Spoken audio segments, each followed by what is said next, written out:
পশ্চিমবঙ্গে হঠাৎ করেই একটা রহস্যময় তালিকা সামনে এসেছে। প্রায় 1.5 কোটি ভোটারের নাম রয়েছে তাতে। আর এটা নিয়ে রাজ্য রাজনীতিতে তো রীতিমতো তোলপাড় শুরু হয়ে গেছে। তো কি আছে এই তালিকায়? কেনই বা এত বিভ্রান্তি ছড়াচ্ছে? আসুন আজ এই পুরো ব্যাপারটার গভীরে গিয়ে দেখি। সংখ্যাটা একবার ভাবুন, 1,52,00,000। হ্যাঁ, কোনো ভুল শোনেননি। এত এত বিশাল সংখ্যক ভোটারের নাম হঠাৎ করে একটা তালিকায়। স্বাভাবিকভাবেই সবার মনে প্রশ্ন আসছে যে হচ্ছেটা কি আসলে। আচ্ছা, এই যে প্রায় 1.5 কোটি নাম, এর পেছনে কারণটা কি? দেখুন, এটাকে মূলত দুটো ভাগে ভাগ করা হচ্ছে।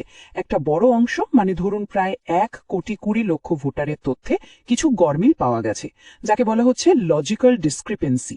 মানে হতে পারে একই ভোটারের নাম একাধিক জায়গায় আছে, এই রকম আর কি। আর বাকি যে 32 লক্ষ, তাদের বলা হচ্ছে আনম্যাপড ভোটার। মানে নাম তো আছে তালিকায়, কিন্তু কোন বুথে ভোট দেবেন সেই তথ্যটা ঠিকঠাক করে লিঙ্ক করা নেই। তো এই যে ভোটার লিস্টের গরমিল, এটা তো একটা দিক, কিন্তু আসল বিতর্কটা তৈরি হয়েছে এই তালিকাটা প্রকাশ করা নিয়ে। কেন এটা বেরোতে এত দেরি হলো, আর কেনই বা এটা নিয়ে এত বড় একটা বিবাদ তৈরি হলো?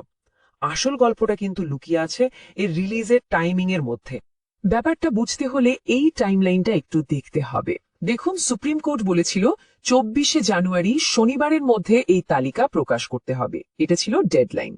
তো কমিশন তালিকা প্রকাশ করলো, কিন্তু কখন করলো? একেবারে শনিবার মাঝরাতে। আর তারপরের ঘটনাটা ভাবুন, 25 তারিখ রবিবার ছুটি, 26 তারিখ সোমবার প্রজাতন্ত্র দিবস, সেটাও ছুটি। মানে পরপর দুদিন সব অফিস কাছারি বন্ধ। তাহলে ফলটা কি দাঁড়ালো? একটা এত গুরুত্বপূর্ণ তালিকা প্রকাশ তো হলো, কিন্তু কোর্টের দেওয়া ডেডলাইনের মধ্যে সাধারণ মানুষের কাছে সেটা পৌঁছালোই না। তাদের দেখার প্রায় কোনো সুযোগই রইল না। আর ঠিক এই জায়গা থেকেই কিন্তু বিতর্কের শুরু।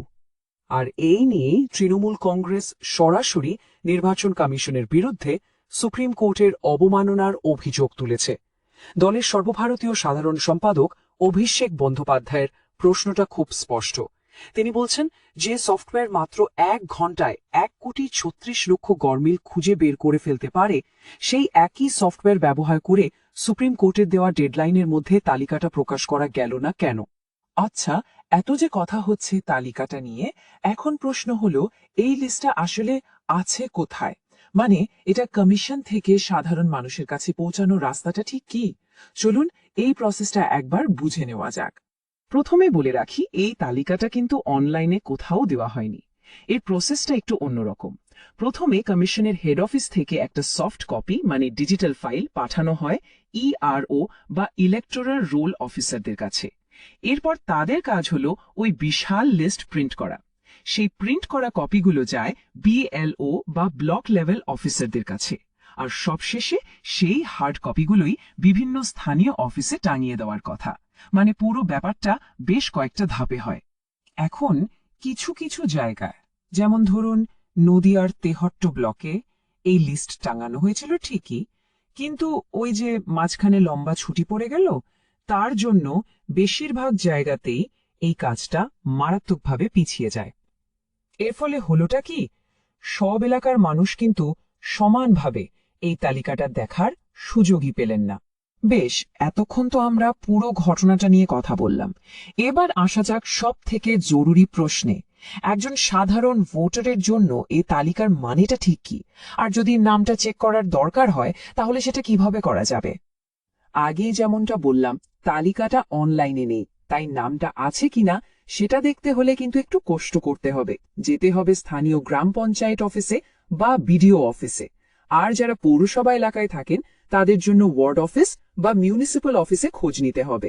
নিয়ম অনুযায়ী এই সব জায়গাতেই তালিকাটা টাঙানো থাকার কথা।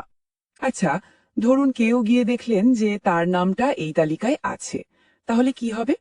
এই প্রশ্নটা নিয়েই কিন্তু আসল উদ্বেগটা তৈরি হয়েছে। নিয়ম বলছে, যদি তালিকায় কারোর নাম থাকে, তাহলে 10 দিনের মধ্যে একটা শুনানির জন্য নোটিশ পাঠানো হবে। সেই শুনানিতে গিয়ে প্রয়োজনীয় সব কাগজপত্র দেখিয়ে তথ্যের গরমিলটা ঠিক করে নিতে হবে। মানে ভয়ের কিছু নেই, একটা প্রসেসের মধ্যে দিয়ে যেতে হবে। আর এই তালিকাটা যে শুধু সাধারণ মানুষের নামেই সীমাবদ্ধ নেই তার একটা বড় প্রমাণও আছে। ভাবা যায় অভিনেত্রী ও প্রাক্তন সাংসদ মিমি চক্রবর্তী বা অভিনেত্রী মোনামি ঘোষের মতো পরিচিত মুখদের নামও নাকি এই তালিকায় রয়েছে। তাদেরকেও শুনানির জন্য ডাকা হয়েছে। এ থেকেই বোঝা যায় যে সমস্যাটা আসলে ঠিক কতটা ব্যাপক। সব শেষে যে প্রশ্নটা এখন সবার মনেই ঘুরপাক খাচ্ছে, এত সব জটিলতা এড়ানোর জন্য এই তালিকাটা কি শেষ পর্যন্ত অনলাইনে